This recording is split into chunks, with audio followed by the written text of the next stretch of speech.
அரபு நாடுகளில் இந்தியர்களின் தற்கொலை சம்பவங்கள் கவலைக்குரிய அளவில் அதிகரித்துள்ளது.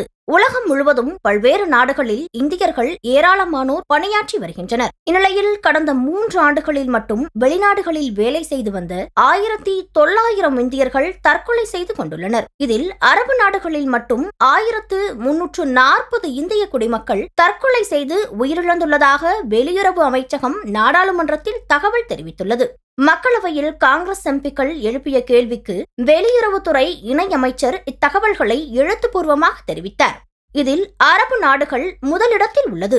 அங்கு மட்டும் 1340 இந்தியர்கள் தற்கொலை செய்து கொண்டு உயிரிழந்ததாக தெரிவித்துள்ளனர். இதில் ஐக்கிய அரபு அமீரகத்தில் 511 பேரும், சவுதி அரேபியாவில் 354 பேரும், குவைத்தில் 162 பேரும், ஓமனில் 146 பேரும், பக்ரைனில் 101 பேரும், கத்தாரில் 66 பேரும் தற்கொலை செய்து கொண்டு இறந்துள்ளனர். இதற்கு அடுத்தபடியாக மலேசியா நாட்டில் 131 இந்தியர்களும், அமெரிக்காவில் 62 பேரும், இத்தாலி, கனடா, பிரிட்டனில் தலா 30க்கும் மேற்பட்டோரும் தற்கொலை செய்து கொண்டுள்ளனர். அரபு நாடுகளில் மட்டும் 1 கோடிக்கும் அதிகமான இந்தியர்கள் வசித்து வரும் நிலையில் இந்த புள்ளி விவரங்கள் புதிய கவலையை ஏற்படுத்தியுள்ளது.